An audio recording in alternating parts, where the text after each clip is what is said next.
fact, several months ago, I wrote a Substack post about kind of the cost of AI and how the thing I don't think enough people are talking about is AI is eating away at our ability to connect with each other.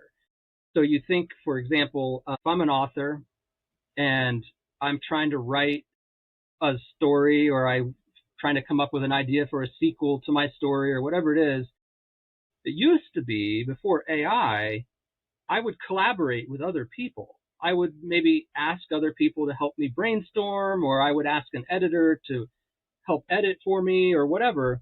But now today, it's just so easy that we plug it into ChatGPT or something, and that's now our collaborator.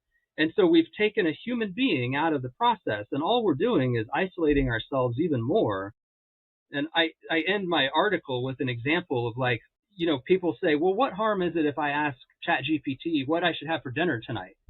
Like, well, I know it sounds harmless, but the real harm is you used to call your mom and say, hey, what's a good dinner idea tonight? Or can you give me that recipe grandma used to make or whatever? And now we don't do that anymore.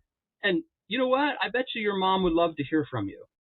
But now let's talk to ChatGPT instead. I think that's a great observation that we're not hearing enough about, which is everyone's got their chatty bro. I got my chatty bro.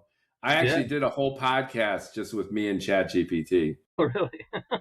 So, and I'm like 20 minutes through it, and it was like, well, you're almost as engaging as the typical guest. Yeah. And but you make a great point that we get the utility and convenience of this LLM, which mimics us to the point where we're creating an emotional connection.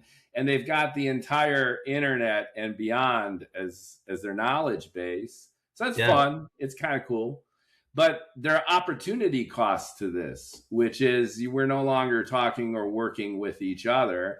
And this points to the elephant in the room as far as indie authors go, which is the utilization of LLMs for your actual creativity and writing.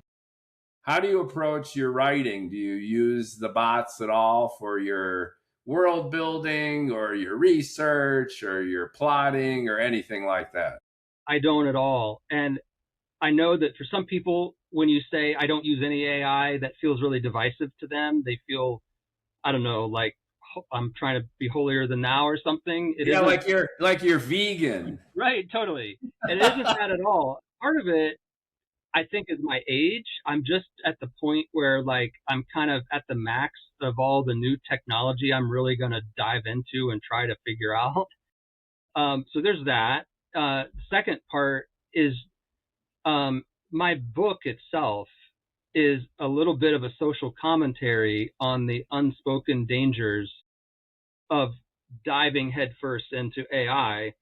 It felt to me even unethical to say, like, here I'm going to try to show people the potential dangers, albeit exaggerated and way into the future, but still, I didn't want to be like, oh, but I used AI for this or that. I've been really like, I want to keep it human. And that's because I want to keep those human connections alive. I'd rather have a few friends who are beta readers to give me ideas back. Or if they tell me, no, that's not working, I want it to be a really human book written about very non-human experiences.